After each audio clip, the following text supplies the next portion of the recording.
Right, done quite a lot since my last video. Just getting ready now for its first shakedown at Castle Combe. All the bodywork's now fitted, painted, striped, ready to go. What else can I show you? Obviously you can see it's quite a lot different. Wing mirrors are only temporary in position at the moment to allow me to do the shakedown. But front windscreen is now fully fitted. What else can we show you? Right, I'll just pause the video there and I'll lift the rear clam and you can see what we've done there. Right, rear clam up. I've basically tin foiled all the inside with heat resistant reflective. Added a couple of fans, you can see top left, top right, that blow over the exhaust system. So that's been added. Right, slight change. During the shakedown at Combe, I found that the heat under the rear clam was so excessive it actually melted one of my fans. So this is now a change. As you can see, I've replaced this fan and encased it in an aluminium box. And I've done the same on the other side. Also had a problem with, if we can see it, right, the gearbox breather at that point there was spewing out, was pushing out a little bit of oil and was sort of, because of the heat, running all over the rear of the gearbox. So I've now added a pipe instead, and that pipe goes into the same collector as the overflow from the dry sump system. So that should keep the rear nice and clean. So those are the couple of things we found from the shakedown. What else have we done? Right, I've added a fan to the oil cooler because I found that the oil was getting a little bit hot on tick over.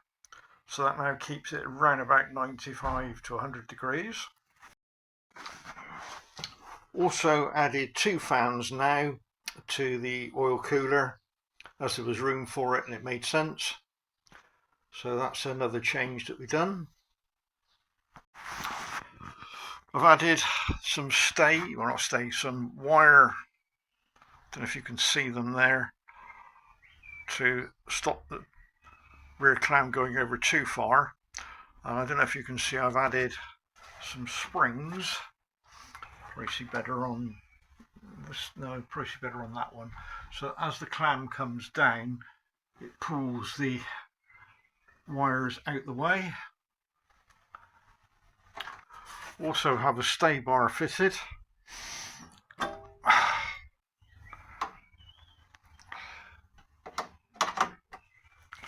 So that locks down and stops the rear clam from dropping on your head. So we can put that away.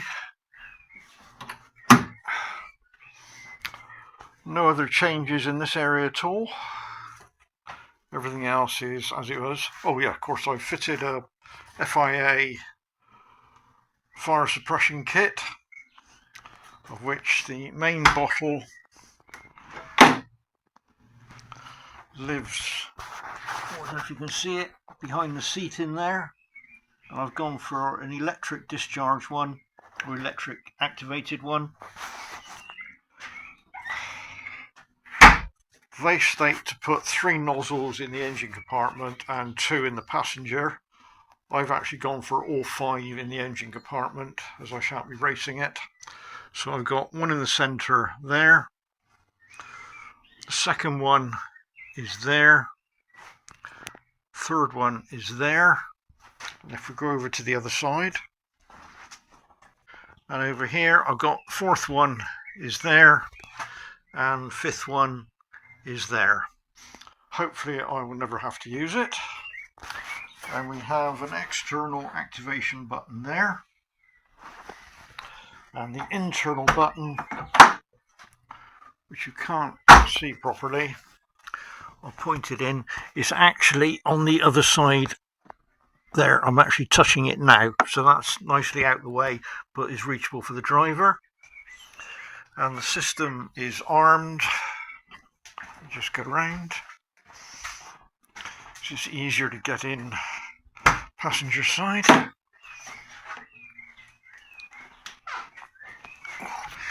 In here we've got the safety arming unit for the fire extinguisher system.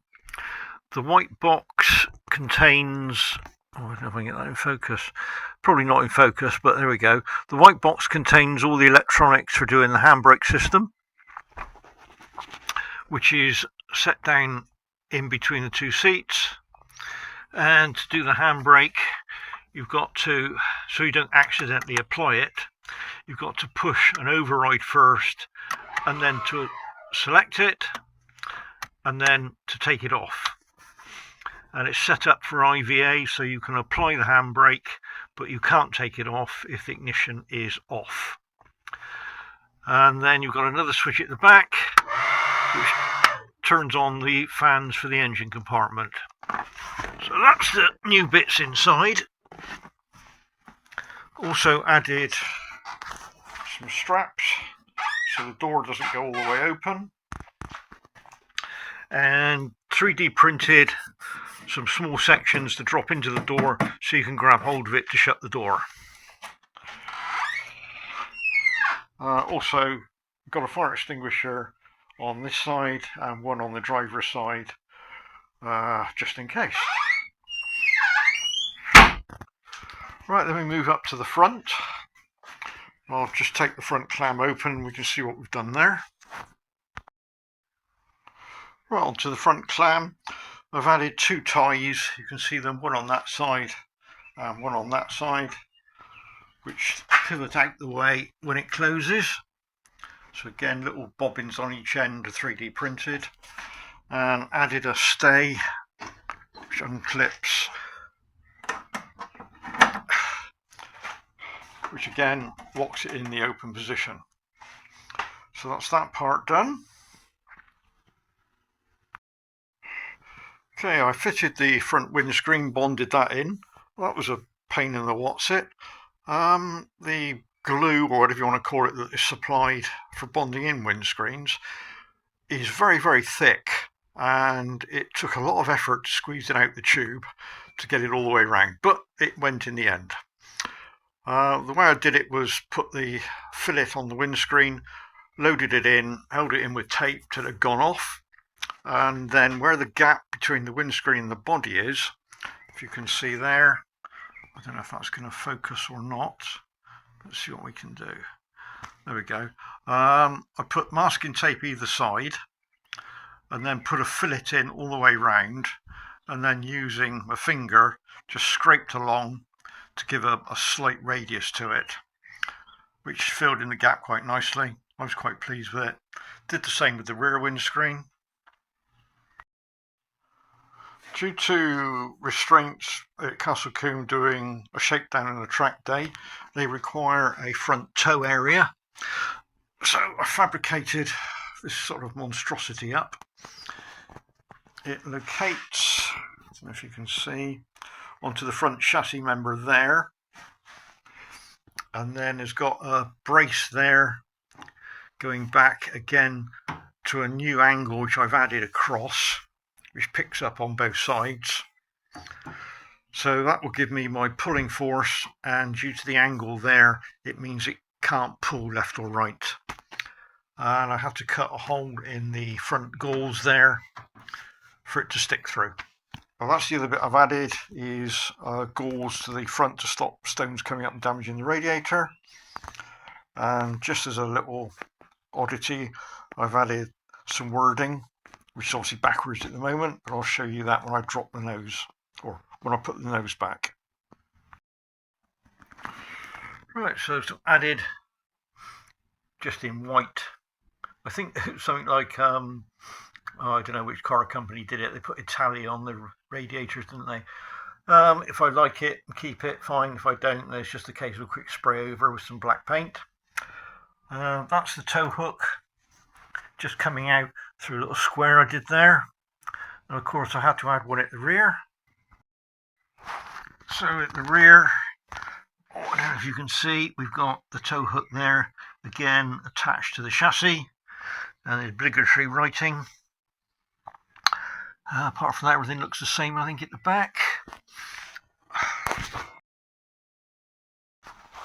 The rear screen I put in exactly the same way as I did the front screen, and then where the gap was between the screen and the body, again, as you can see there, I'll just bring that into focus. I did exactly the same, masking tape on each side, filled it with the black gunge, and then dragged my finger over it. It's not perfect, but it's okay if you stand a couple of feet back. Also added some reflectors, one there and one over on the other side. That's for the IVA requirement. And also added into the cockpit a message, again to meet with the IVA requirements, which is a simple warning that if the rear clam's open, to stick out a red triangle. I've also added a little lane plate for tyre pressures, just to remind me of what they should be. What else have we done? Right, in the cockpit area, I've added, you can't really see it properly, a stalk. Where are we? There we go. Where is it? There it is. Yeah, a stalk for left and right, and for flashing the headlights, which is going to be useful instead of pressing the buttons I've got on the dash panel there. So that was an addition. It's a bit messy in that area there, so I've got a 3D print a nice cover to go over that. Also had to make a cover. Oh gosh, this is all over the place today. Let's try and focus that. Yep, had to make a cover to go over the gear stick because of the gubbins, or the mechanical bits that were showing had sharp edges, so it would have failed on that. So that's a nice cover I've made for that one. That's about it, really.